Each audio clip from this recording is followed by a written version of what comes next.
Hey, Wanda, how are you? I'm doing well, very well. The weather is just wonderful. I see your Yeah, garden is looking good. girl, I'm in the tall grass today for a whole lot of reasons. But I'm here, but I'm telling you, I am lost in the weeds with this house move and everything. Whoo, girl, look at here. But I am, wait, who is that? Can you see down the road from where you are? I do believe that I see somebody Is we that haven't seen in a long time. I have not seen her lost and found. I'm not confused. Is I'm that not you? confused. I'm not confused. This is Dr. Gail Myers. And Dr. Myers, we know her as Gail, but Dr. Myers has been Exactly. lecturing, researching, teaching, writing, and documenting stories of African American farmers, sharecroppers, and gardeners. Uh, and it says here that our girl here is considered an expert in the anthropology of Africa, which means that she knows um, in terms of and in nutritious culture. What you got to say for yourself, Dr. Myers?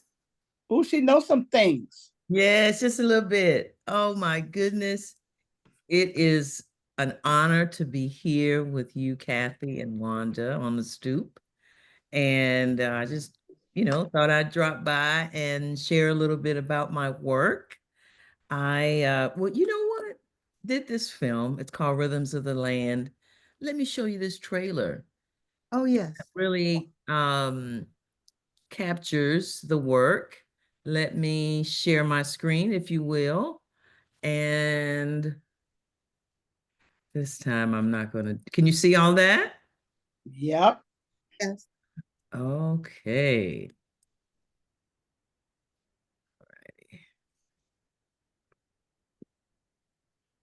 All right. So Whoa. someone you all might recognize. Yeah, look at her. Rhythms of the land. These are our elders, kneeling there for us to stand on their shoulders. We honor them with this rhythm. I can remember my grandfather would save watermelon seeds. My grandmother would take red pepper, set it in hot water, and would shake it up, and then it would spray for the ant. If that worm wasn't in there, it wouldn't be corn. I call it organic. The food smelled and tasted much better.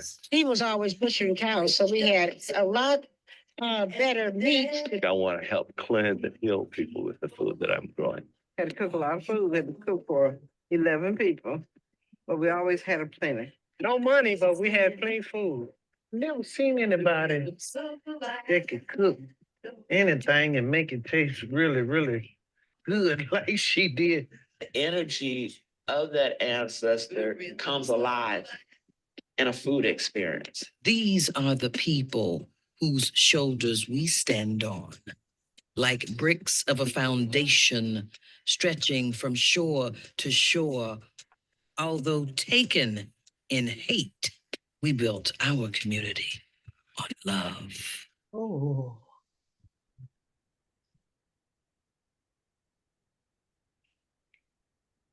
I'm always struck by the profundity of what our elders have to say about our experience. Um, that over and over again, they invoke love all the Yeah. time. Yes.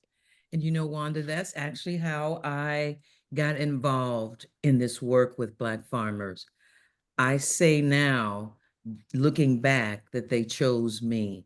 I had my Yeah. first interview with a man named William Chambers. When I first met Mr. Chambers, he was 89 years old. He was one of the most loving individuals I had ever witnessed on this planet. His Mm-hmm. concern for his family, his intentionality around taking care of the land, his understanding around his role as an elder and as a resource in his community in Ohio really gave me a keen understanding of what people do when they love God, when they just love truth. And so meeting Mr. Chambers was the first, was that carrot, if you will. And I was like, well, what is this all about? I started my first interview in 97. That is when the beginning of the Pickford versus Glickman litigation. I didn't know anything about it, had just gotten to Ohio State, had a conversation with my advisor about his work with Amish farmers, and the topic of Black farmers came up. And we don't know who asked who, but I remember saying, I don't know what's happening with Black farmers. And I said to myself as I was getting out of the chair and picking up my backpack, I said, the next time somebody asks me what's going on with Black farmers, I need to have something better to say than I don't know. So I immediately left his office, went to the library, our main library, and did a literature search. And that was when I saw that Black farmers were suing the USDA. And I was very curious. So I started just doing some research around the litigation and then started interviewing more people. And, I just got tired of coming home from those interviews weeping, like 3 hours, 2 and 3 hours, because usually the location of their farm was at least 2 to 3 hours from Columbus, where I was living at the time at the Ohio State. Um, and I went to Ohio. I'm a cultural anthropologist. So I went to the Ohio State University to actually go to Ecuador. That's what all good anthropologists do. They go study some other people. But when I began interviewing Mr. Chambers, and I was collecting a file pretty thick of the community that I was going to work with in Ecuador, the Shota people, which was a marooned African community that had just started in the 50s and 60s being seen in the main city of Quito with very colorful outfits. And so a team of Morehouse just said, we want to, do some research. I was like, Gail, go get the PhD and come on back. So I was like, all right, nothing doing. So that's why I went to the Ohio State. And apparently that wasn't why I went to the Ohio State. So 5 years later, after that conversation with with my advisor about Black farmers, I ended up writing a dissertation. After the dissertation, all of my classmates and colleagues were talking about their next step. And they was like, yeah, I'm interviewing for the archaeology. I got a position at, this university. And they said, Gail, what are you going to do? I said, I don't know, but I got farms to grow. And I said that because in my heart, after listening to all of those interviews for the last 5 years, there was no way that I was just going to go and, put my nice shiny degree in a frame, and look at it.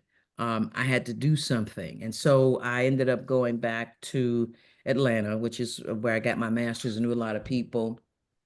Got a position at Morehouse School of Medicine. They had just developed a master's of public health program, and it was teaching, but it just felt like it, I love teaching, but just didn't feel right. So I ended up coming to Oakland for a 3-month consulting um, gig and started talking to people in Oakland about the work. And lo and behold, I was asking about sustainable farming, and the rest is history because I thought, wow, California, this is where I need to do this work. And so ended up talking to Black farmers in California, and in interviews with them, they were saying the same thing that farmers in Ohio was saying about lack of resources from the USDA, as were the farmers I had interviewed in Georgia and Alabama. And I was dumbfounded again. I thought, how is this happening? And a farmer I met in Ohio, had maintained our friendship. And I remember on a conversation with Gordon, I said, Gordon, I'm so pissed off. They still dealing with the same stuff out here in California. What we gonna do? And he said, well, what are you gonna do? I said, we're gonna do something. And I remembered Farms to Grow. And I had already started coalescing a board of just people that I admired and respected in their work, and asked them if they would be a part of this new nonprofit. And so we started in September 2004. September 13th, I was down there in San Francisco, and the Secretary of State filing the papers, getting the stamp. In the beginning, we didn't know what we were going to do, but we've had 20 years. of working with. Wow, Gail. Yeah. Yep. Last year we celebrated 20 years. And the work continues to be a labor of love. I started doing this work because after Mr. Chambers, I thought, I done found my people, farmers. Oh my goodness. I remember growing up on my grandmother had a garden in her backyard, and we grew up one block from her. And I didn't really pay attention that much. I just remember, running behind the chickens, barefoot in the grass, and the love she had. And I think that part of that love that my grandmother kind of put the bug on me, unbeknownst to me. So by the time I met Mr. Chambers, I was so ready to be a part of this story. And in the trailer, it says there's a line that says, "These are the people whose shoulders we stand on." Mm-hmm. Understood squarely in the beginning of this work that I'm standing on my ancestors' shoulders, the historians, the people in my community. And so it is incumbent upon me to just take the baton. And so what I've been doing over the last, almost 30 years now is just taking the baton, telling the story of Black farmers. Just finished this film. I teach a class at the new school called Black Farmers and Foodways. We actually just had our last instruction class yesterday. They have an assignment to do a final project, to do a quilt or a song or a poem or something. They have to create something based on some of the work that we had done over the semester. And they thanked me because this is a part of our history that we don't get to see. Talked about the 40 acres and the mule, the colonial ware. They say that when Black folks came in, we didn't do any pottery. And they had given credit to a lot of the pottery that the Africans had made out of the dust of the earth and said that was Native Americans. And the archaeologist at Florida State, University of Florida, they had the plantation agriculture department or focus. And they said, no, I've been to West Africa. And they said, this is the same X on the bottom of this pot that we saw in Virginia. And they said, no, this is Africans. And so, having to just come out of the shadows, we talk about Reconstruction, the promises never kept, the 40 acres and the mule, and all of the ways in which Black folks, talking about our dear Dr. Verda May Grosvenor and so many others have done to put a mark on history to show the world. But these things are hidden from us, and even more so now. So it's really critical. It's almost like it's crucial that those of us that are in a position to with the knowledge to have an opportunity to share it. And so I love doing this work. I'm a vessel of sort of knowledge and creativity, and I continue to ask the higher power to continue to give me the strength to show up when asked, and when not asked, seeing opportunities to tell the story, raise my hand and just share this work because it's so important to preserve these are our stories, and we're the ones that need to tell this story. So Absolutely. often, as an anthropologist, when I first started, I didn't plan to go to anthropology to be an anthropologist. I planned to go to law school. I was headed to law school because I wanted to be a civil rights attorney. I, grew up seeing the wrongs, and I was like, I got to do something. And then took an anthropology class, and I thought, oh, this is interesting. And then continued to get more engaged in anthropology and got my master's. But by the time I got to the Ohio State and started talking to Black farmers and understanding that there was very little literature. I mean, in 1997, when my first class I taught at Denison, at Black farmers in the US in 99, and trying to find books, there wasn't anything. So piecing together, articles and things like that, and knowing that there's a big gap in the history of Black farmers and these stories. And fortunately, this has, been 24 plus years since I graduated in 2001, but it's, now there are so many books.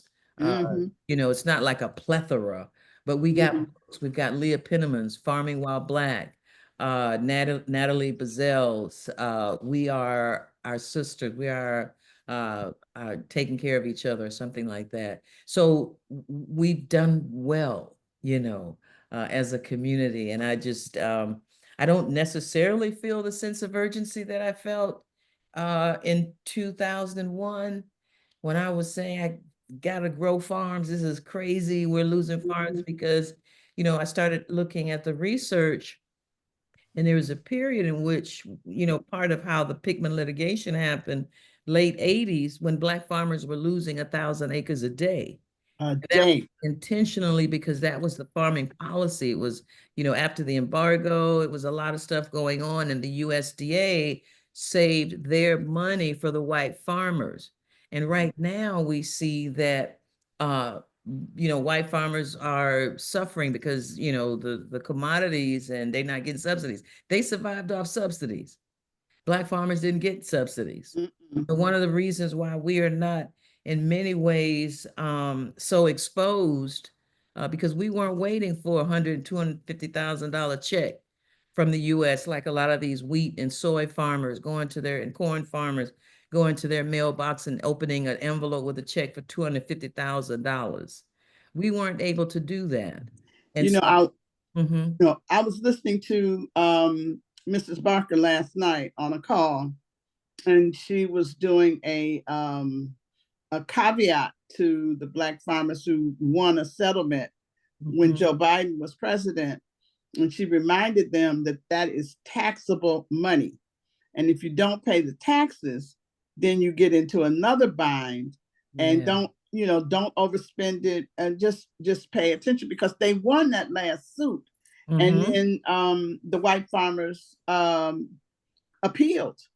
And so it took them some more years. So when you talk about that, and I'm just thinking, I'm like, oh my goodness. But she's still in the vanguard, telling folks, man now.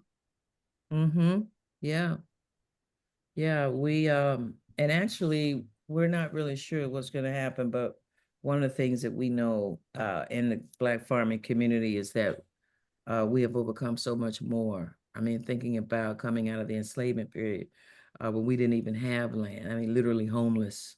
And we went from 1865, very little land, because there were free Blacks in the US. There were Blacks that had farms, that had land in free states.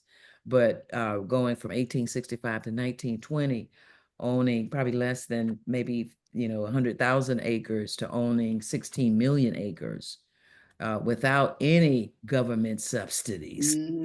So we know how to get it right. It's just if we can be left on our own devices. Do you think that that's just it, or is there something going on? I'm sorry, Alafia, Jennifer, how you doing? Hi, Jennifer. Nice to see you. Jennifer, Dr. Gail. Yeah, this is EI Jennifer. She was rushing. You got in here, huh? All right. Yeah. Actually, if I could say this, a couple of things struck me. And I just read recently something I had forgotten, that Black History Week, or Negro History Week, was started so that we could inspire our achievements, that it was for us to remember what we had done or we have done, carry on our inspiration. Is it my speaker or is it your speaker? It's Wanda. Wanda, you're breaking up.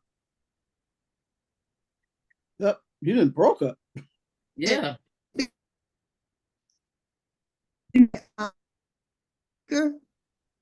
Can you hear me now?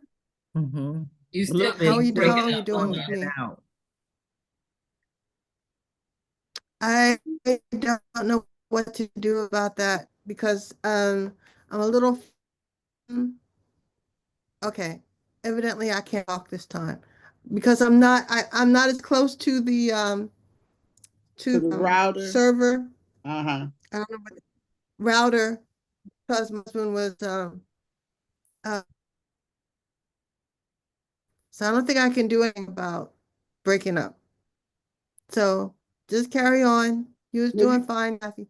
you were sounding real clear right here now. So try now. Don't move from where you are.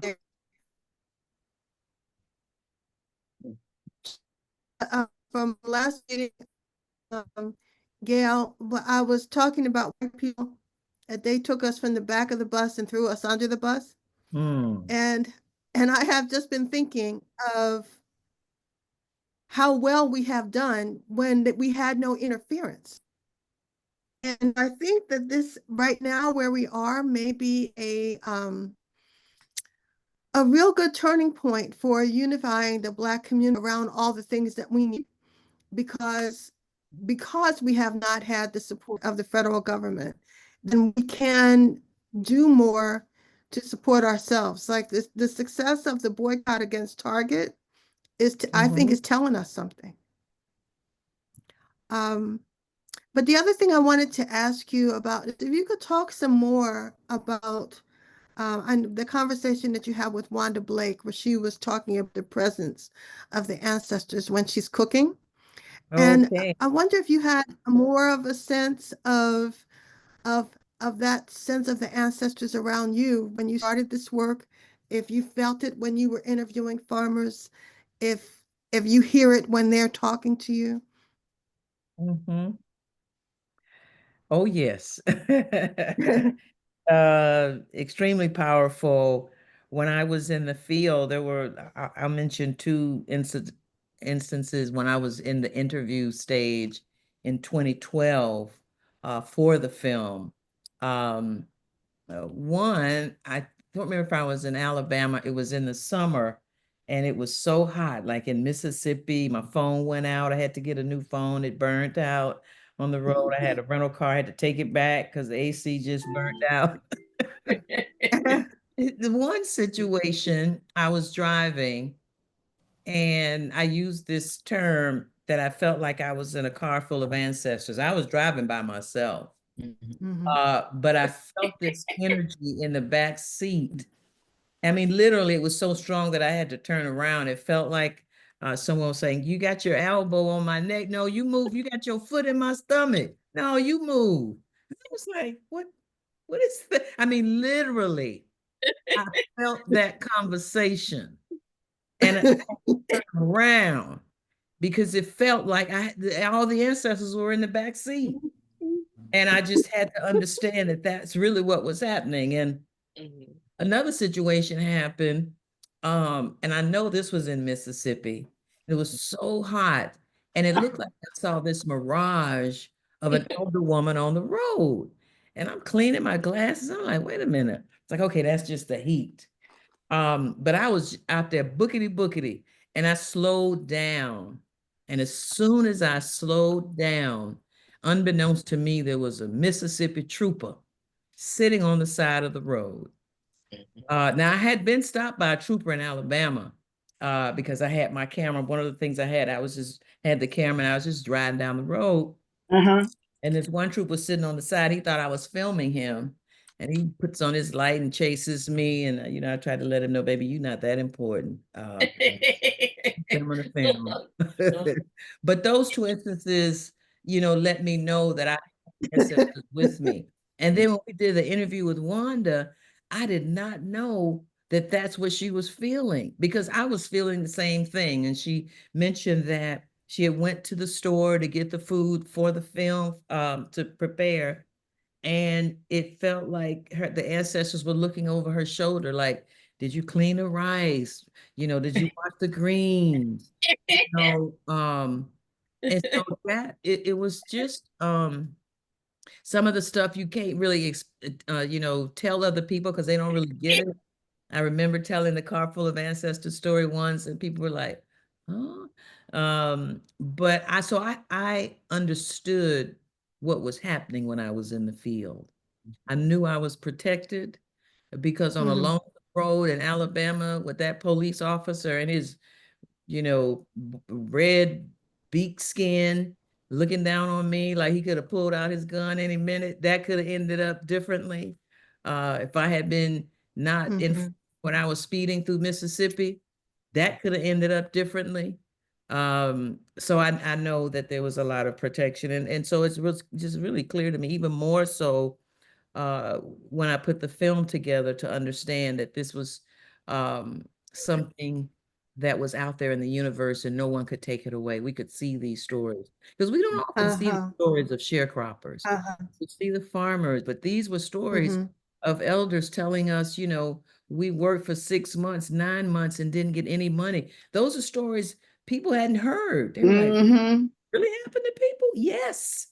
This is Yes. many people that are telling those stories. So thank you, Wanda, for asking that, because it definitely is. That's why, now I'm very clear that ancestors chose me. And I think because I have the sensibility, the sensitivity, and sort of, and I'm not going to be stopped, Mm-hmm. was, Mhm. brought up in a town where I was brought up in a real close-knit community. The elders took care of Mhm. us. My father was killed when I was 7 by a drunk white driver. And I remember us going to court when my mom made a suit. She, got some lawyers. I remember sitting in court, all white jury, listening to the testimony. And it was then that I decided that I wanted to be a lawyer. But I had people in my church that would come to the house and teach me, oratorical skills so I could be on the debate team. They saw me being a leader and they invested in me. Nobody was paying any money, but that's how the community was. We took care of each other. So I understood my assignment. When I left Daytona Beach, I knew. Mm. I remembered those the elder women, the deaconess ladies, and the deacons, and the ways in which they invested in each child, each one of my sisters, and all the people that were the young people that were part of the church. We knew where we belonged. We belonged to Greater Friendship Baptist Church. Mm. A lot of the people at the church were either teachers. So it was a community where we were all seen and heard and loved by folks in our community. So I knew what it was all about. I knew what it looked like to take care of Ooh. folks, Ooh. Mhm. right? Mhm. That is so So good. I knew what it looked like. yeah. Mm-hmm. And so And that's why I it know was that. you had a wonderful privilege, Gail. I'm really sorry about the loss of your father, but what you're telling me about the belonging, and Mm-hmm. I think that's something that I think we are on the verge of doing that again. Uh, Mm-hmm. what I just said earlier. Mm, Yes. okay, there's nothing here for us that we can't give ourselves. And so when you tell about how the community invested, then I see how we have to invest in ourselves again, and Yeah. it will be a way of how to do that. Mm-hmm. Mm-hmm. That we can regain that sense. Mm-hmm. Mm-hmm. And with the sharecropping, the thing is, people think it happened a long, long time ago. But my husband, his mother came from Mississippi, and the reason she left, they got some money together so she could go from Greenville, Mississippi to, Mm-hmm. it was either the homestead in Tennessee in or in Dayton, Ohio. But she had promised, her father had promised her that if the crop came in and they got the money, then he would give her enough money fabric to make a dress. And that was the breaking point. There was no money to buy the fabric to buy it. And so Mm-hmm. that's ended up uh, Mm-hmm. eventually coming out. That that generation back. Mm-hmm. That's just one. I met this woman. Mm-hmm. It's Yes. just one gen. Yeah. Yeah. So it's One not that generation. long ago. Yeah, that's right. And the people that I interviewed in the film, and why I wanted to get an access to interview the most elder. So I had a woman who was 109, Miss Isafine. My Aunt Rose was 99, and it was actually the summer where she turned Um, she was 99, but she turned 100 that summer, and a couple of other women who were in their 90s. They were 2 generations removed from the enslavement, so they knew their grandparents who had Right. been enslaved. Exactly. And so it's not that far. And if you think It's about not it, that far. the people who were the Black people that were enslaved, if they are still here, their enslaver children are also here. Exactly. Children of the Confederate, um, probably now calls themselves conservatives, but they're still here too, right? So we're Mhm. still dealing with the mentality. Certainly things have shifted now. They're not wearing the white hats, suits and whatever else attire that is mainstream. And tiki torches. Tiki torches, yeah. Yes.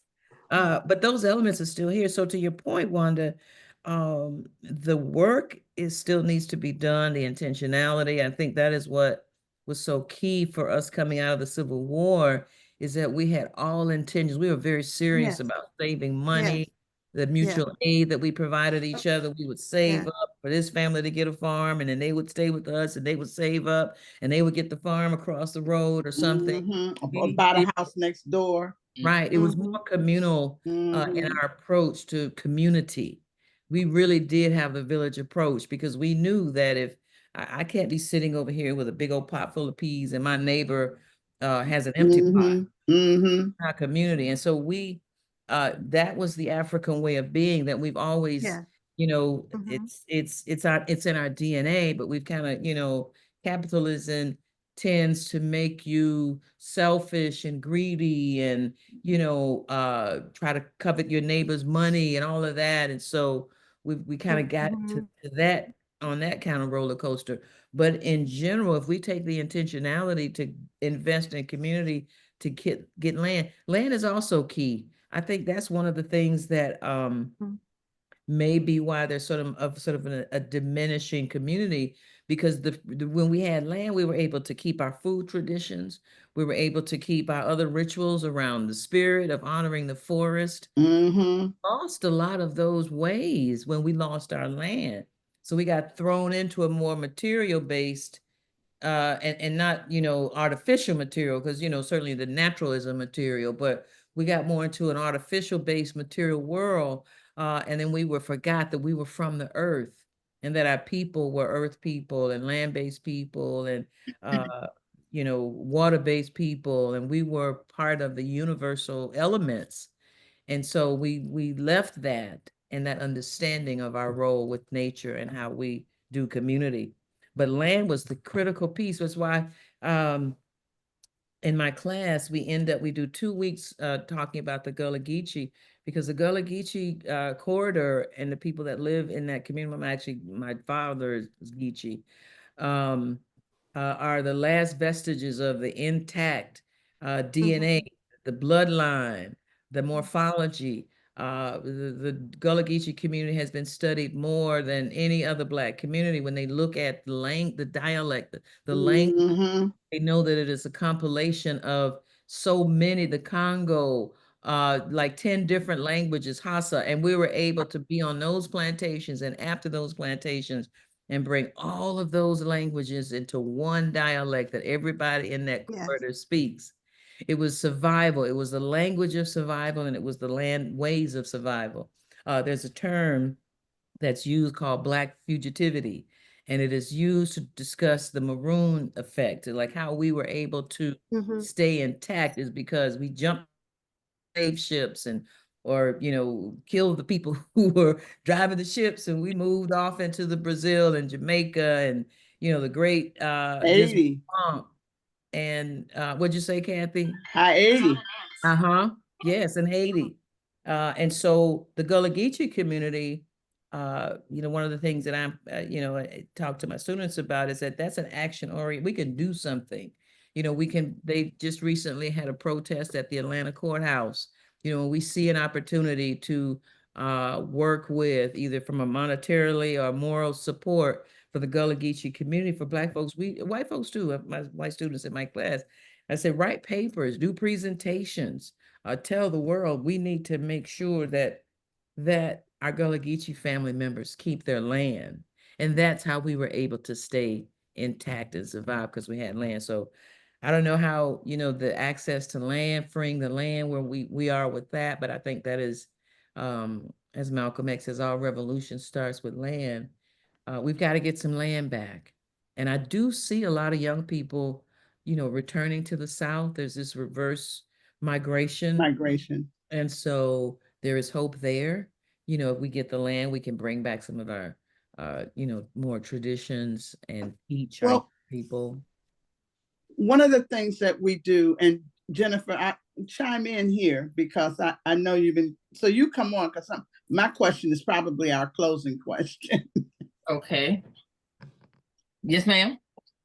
Well, we were talking about young people, and I know Jennifer, Orisha Tolu, is, I hear the three of you talking about that we are at a point where we can do this for ourselves. We don't need anybody else to do it with us. We have everything we need.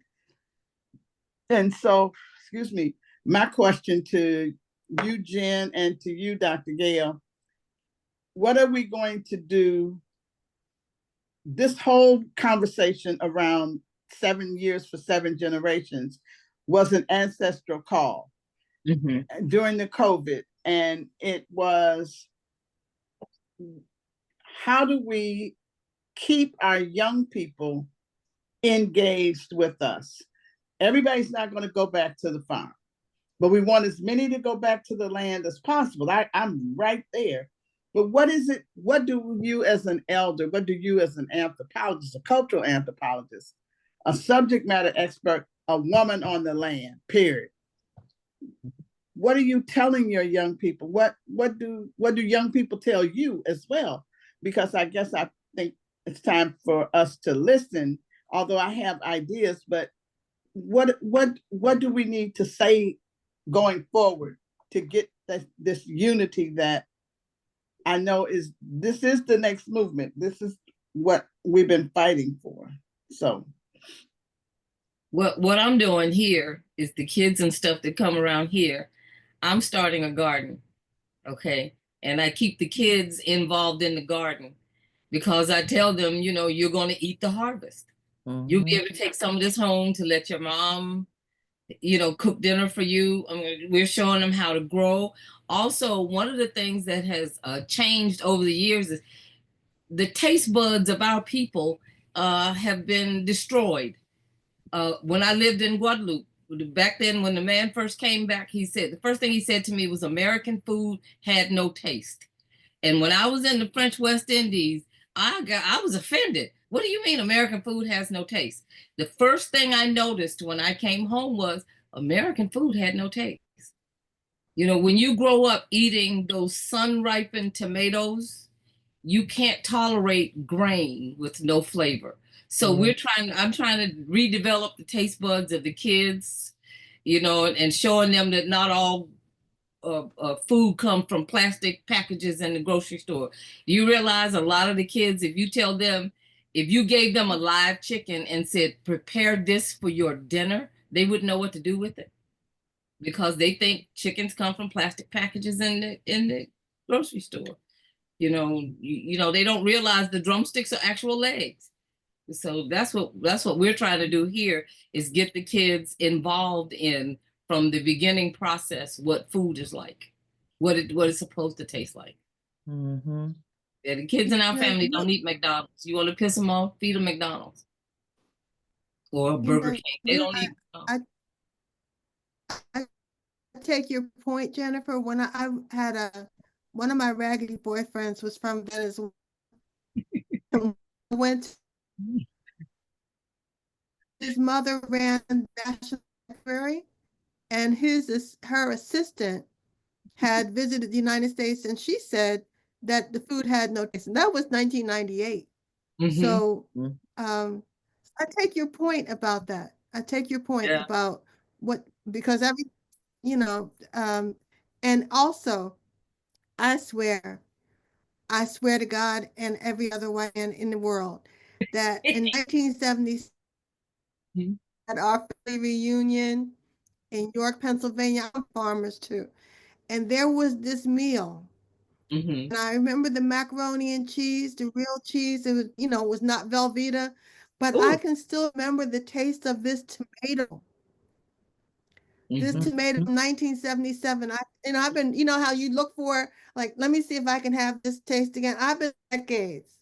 Been looking for Is that that what every you're single. saying about what does it, what has taste? I'm still thinking of that Pennsylvania Dutch, which is where my great grandfather's farm was, of the Mhm. taste of that tomato. Mm-hmm. You have to let them ripen right on the vine, you know, Okay. right on the vine. My cousin used to have a farm in Snow Hill, North Carolina.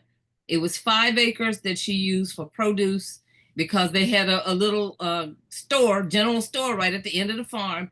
And she had 40 acres that she used for RJ Reynolds tobacco. So Mm-hmm. when we were young, Okay. this was in the 60s, the late 60s, late 50s, early 60s, we were kids. We would go down in harvest season in late August, early September, and we would clean the farm for her because Uh-huh. there was too many vegetables becoming ripe for them to sell them all in the store. So I came from 8 kids. We'd go down there with two cars, one car for the food to bring home and one car for the dirty kids to bring home. We would have watermelon, tomatoes, cucumbers, all that stuff right in the garden, and we were able to eat that as we were picking it. That's where I know what real sun ripened vine ripe tomatoes and watermelon and stuff tastes like. Corn. And we would have our food for the winter because we were family. Mm-hmm. And that's what families in the deep south in North Carolina, that's what we did. Yeah, we may have to do some of that. I remember growing up, we would go to Aunt Rose's in the summer in Dothan, Alabama. Yeah. My sisters would spend the whole summer. I was the oldest. I was working at 12, so I had to come back home. I was happy too. I was like, oh, it smells, it's hot. The pig smell. I'm not going there. But a lot of it is the soil. The soil in a lot of other countries is different. It's not contaminated. It's not overused. So there's still the components in the soil. And Uh-huh. then, of course, the food is able to be ripened when it's ready to eat versus in our grocery stores, it's still green. It ripens on a truck, sits Yeah. 2 weeks, on the store shelf, and then it's ruined and they throw it away. We do so much waste in this country. In most countries, they go to the market every day or at least every other day. Mm-hmm. So it's fresh. The soil is good.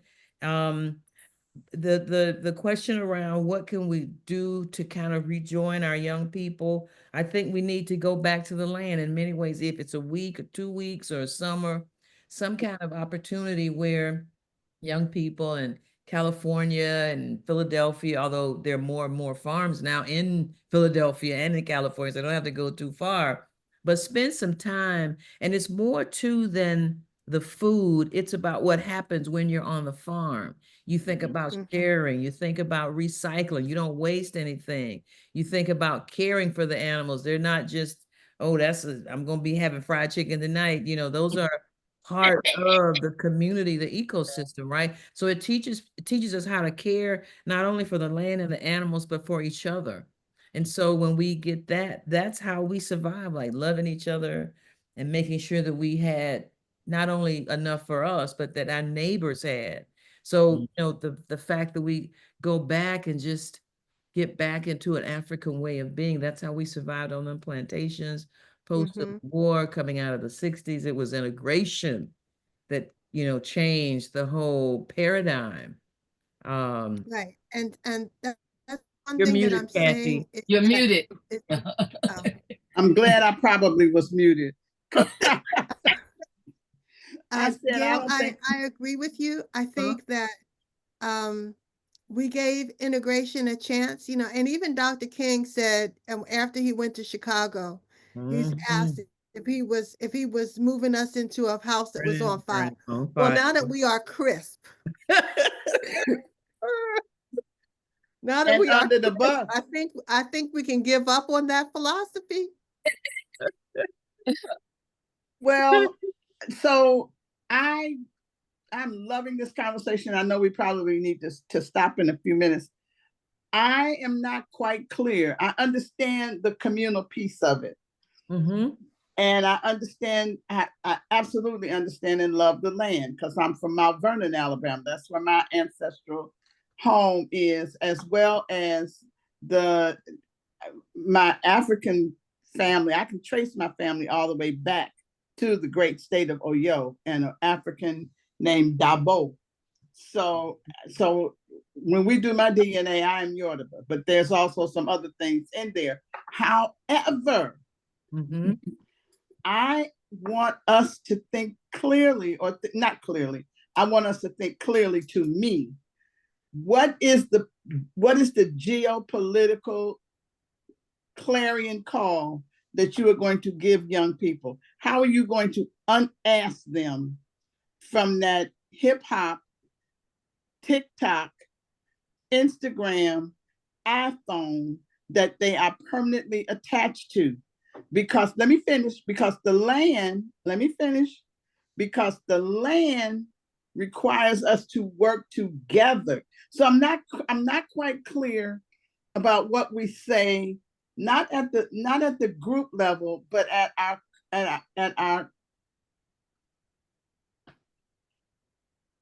I'm trying to figure out how we are going to, I don't know. You use those as your tools. If you know they're going to be on TikTok, if you know they're going to be on iPhones, all that other stuff, then, consider it a challenge. Who makes the best tomatoes? Who can grow? This is your challenge. Who can grow the biggest cucumbers? Or who, give them a challenge that would take them to the land. Like that ice bucket, remember when they did the ice bucket challenge? If you give our TikTokers something to do, that will keep them busy.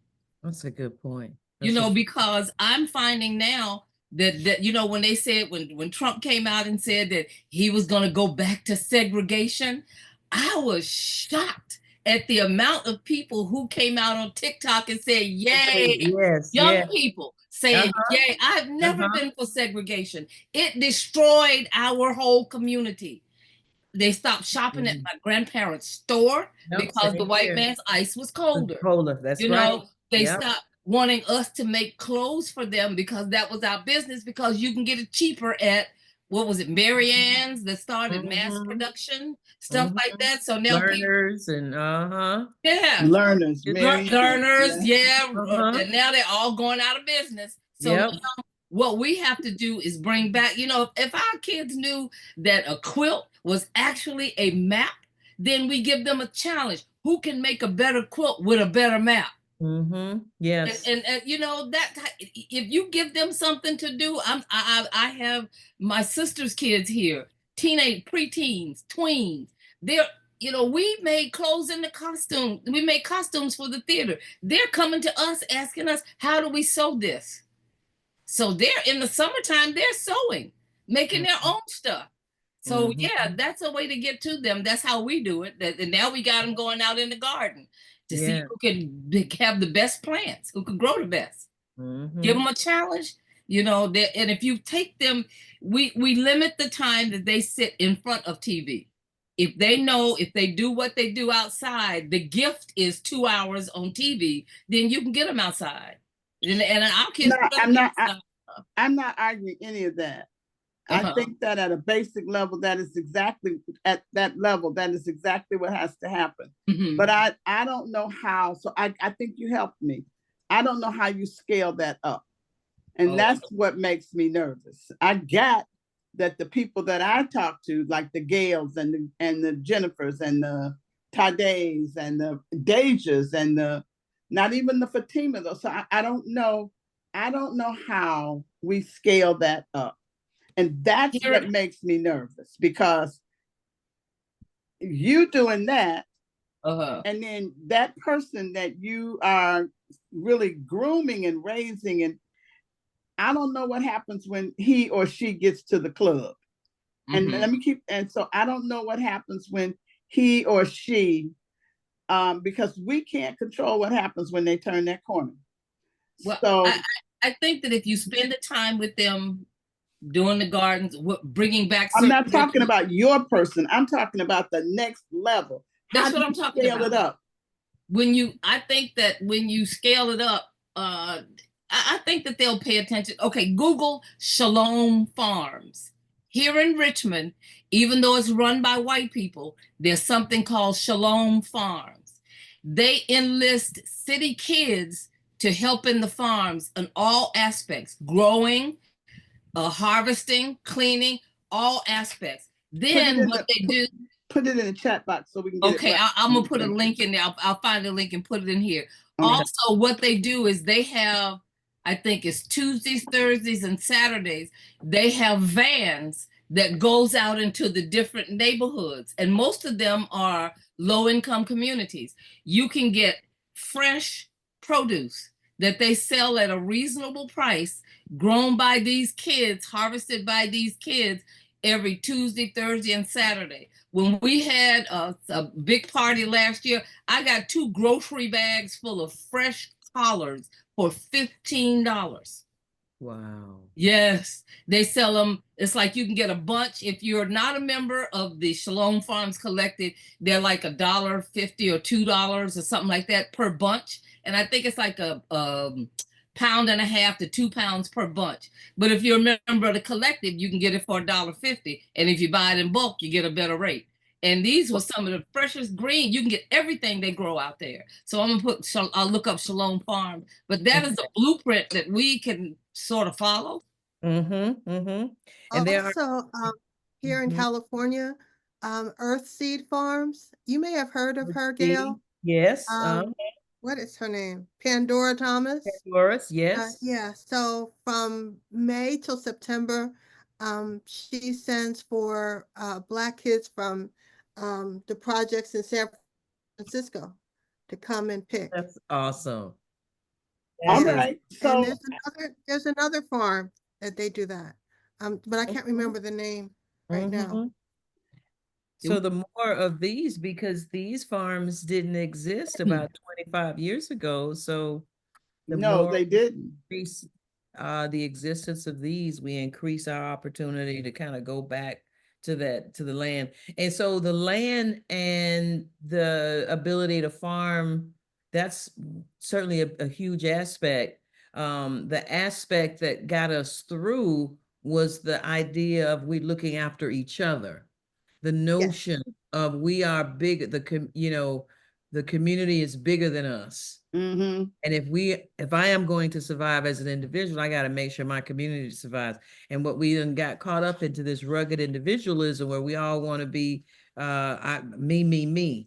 Mm-hmm. And so being on the land and being in a farming environment, a growing environment, and just, I think, having hands in the soil and connecting with all kind of ancestors and spiritual strength and energy, it makes us think bigger than ourselves, because capitalism has whipped us to no end. And, we want to get the biggest this and the most expensive purse and this and that. And farming actually takes us out of that capitalistic framework, at least in the way that Black folks farm.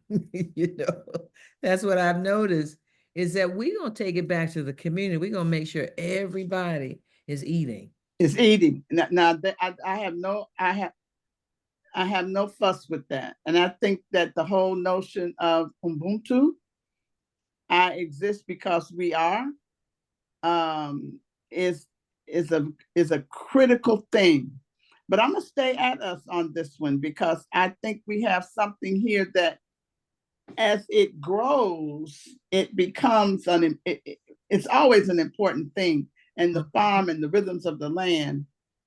And the educator in me and the scale up person in me, I'm watching what we have to do next. I think that's it. That what is it we have to do next? Because we're talking amongst each other. But if I go to the groceries, if I go to the Home Depot, I ask any of the young people in there or their parents, because I'm really concerned about, you can't give what you don't have. And so I'm concerned about how we make sure that we are giving enough of this away, Ubuntu, so that Essie, who may not have a farm background, is able to do in any place that she is what we're talking about, getting that baby to that farm community. So I'm trying to, I'm loving that more and more is there. And I'm also going to keep asking the question, how do we scale it up? Scale it up, yeah. Because what we're talking about, for me, does not scale it up. What we're talking about is it's scattered.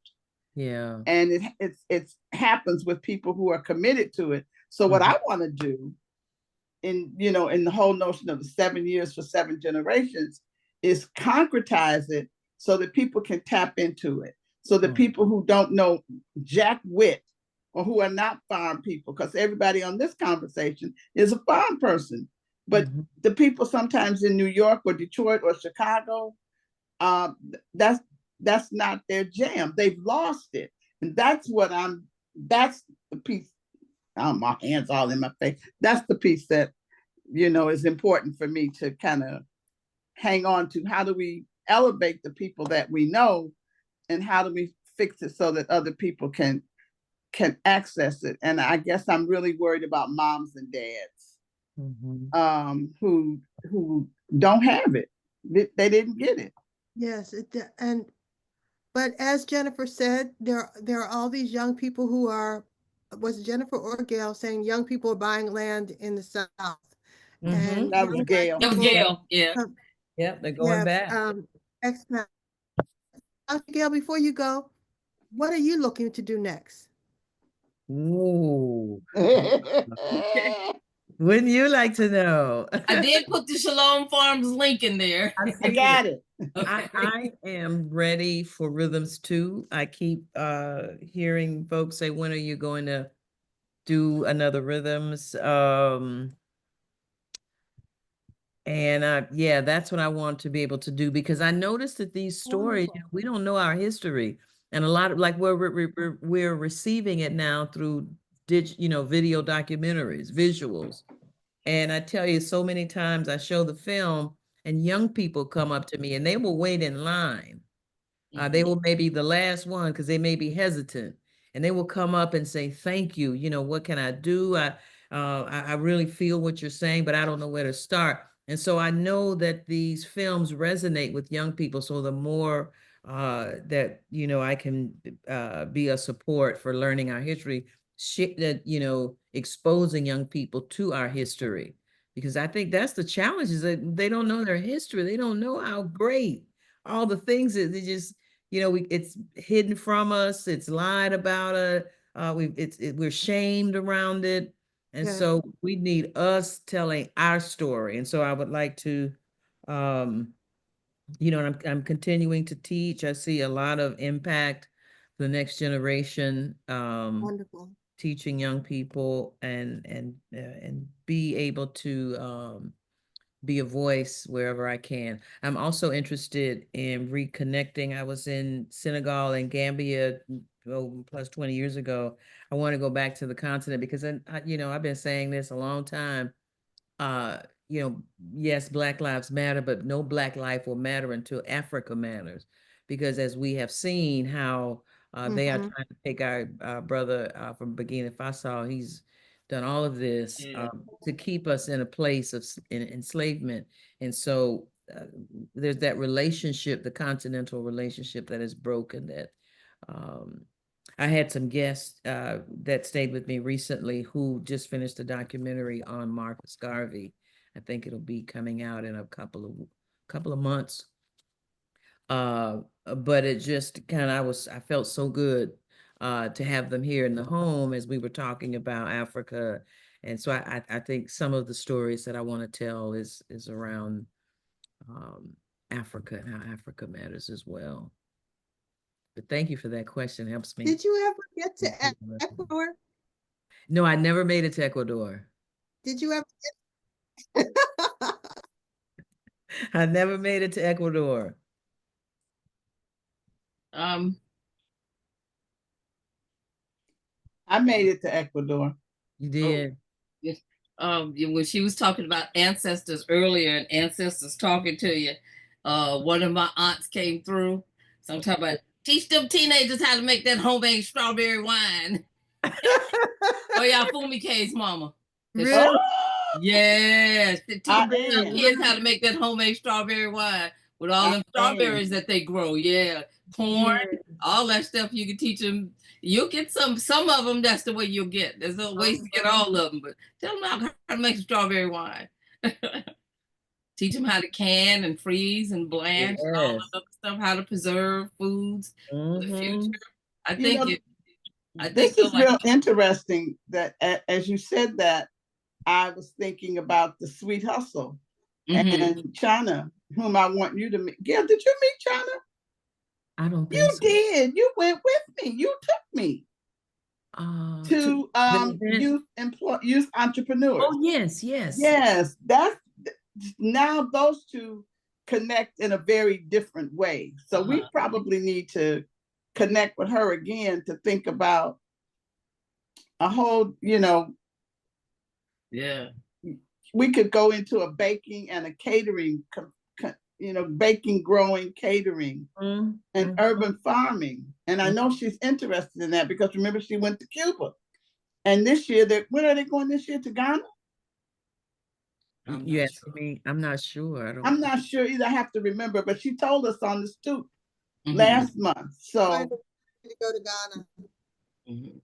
Ghana, That's it. is that what she said, Wanda? I was think just so so. enthralled in I think everything it's- else she was something saying. on the continent. Yeah, I know she's going to the continent. Mhm. Okay, so something just clicked in my head. Okay. See, I think that our youth right now are ripe for just about any type of learning.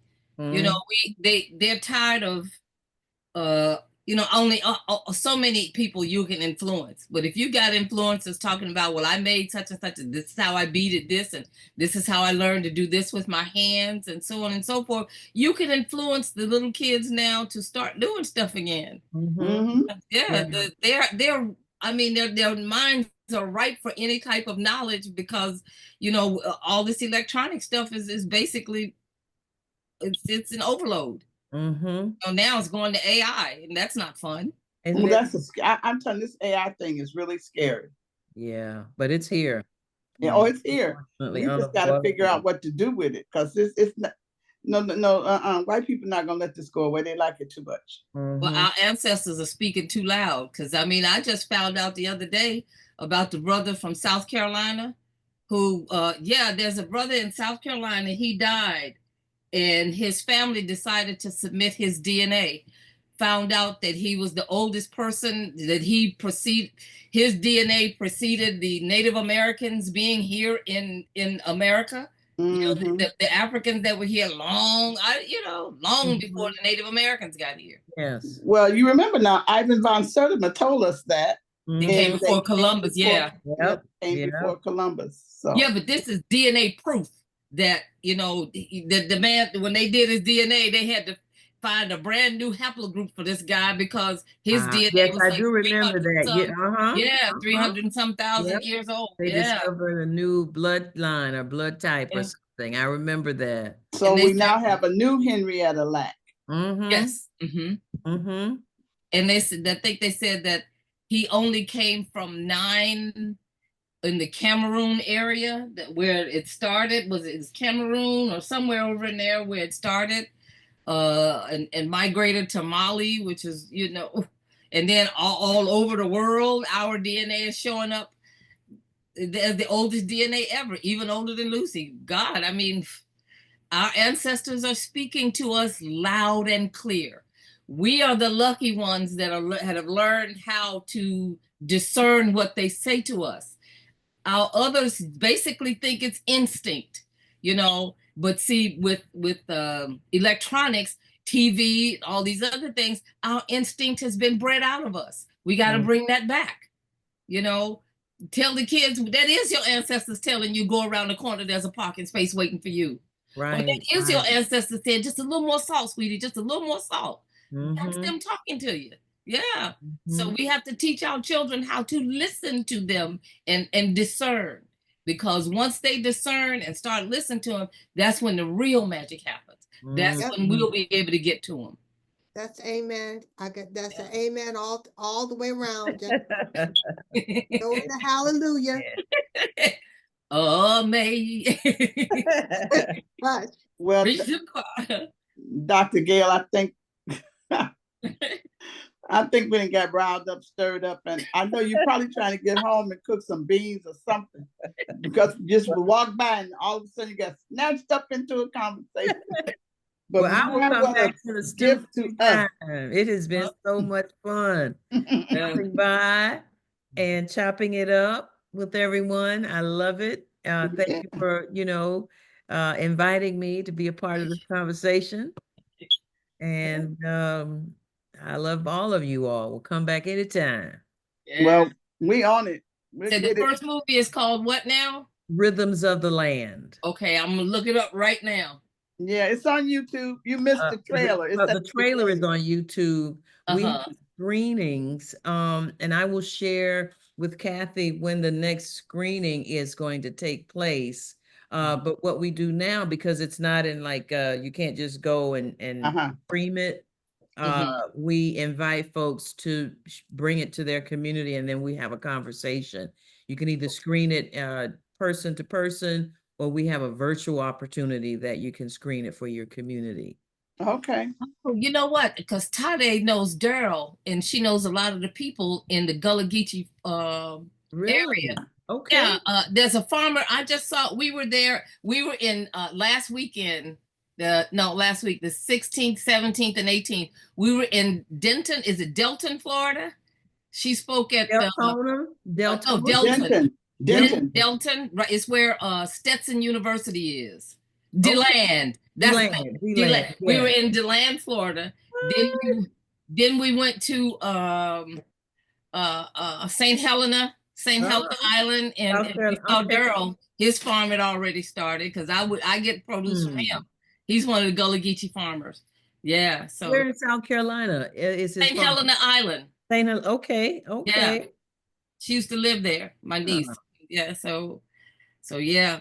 Their family, is it family land? Because in those, no, just people we know on the land for hundreds of years. There are a couple of centennial Black farmers in South Carolina. I think his land is family land. Yes, his land is family land. He's one of the largest growers down there, and there's a lot of the little roadside markets. He supplies a lot of the roadside markets down there. You said Daryl. What's his last name? I don't know his last name. His first name is Daryl. Daryl. Hold on. Let me. This is gonna be kind of rude, y'all. Excuse me for a second. Let me put you on mute. I'll see if I can get his last name. Okay. Well, this is just amazing. I love talking about land and farmers, and because it's the love language, I think, when we she has her phone on voicemail, so I'll try to get that information back to you. Send her a text, and then you can text us. Her phone she's got it completely shut down, go straight to voicemail. Okay. Oh, okay. Yeah. So she she does that every now and then. Yeah, I think that's a wise thing. I can send you the text and we'll get it to her. But his name, all I know is his name is Daryl, and he's okay. All right. And it's big farm. We went by there, and he showed us where he had already started, and he said his son is in Africa, so he downsized maybe 1/3, so because he can handle it. He's in his 60s, I think, and he said he wanted to handle as much as he could, but he still has some of the best okra, greens. Oh yeah. Well, all right, ladies. All right. Much love. Much love. Thank you so much. Good to see you. Thank you.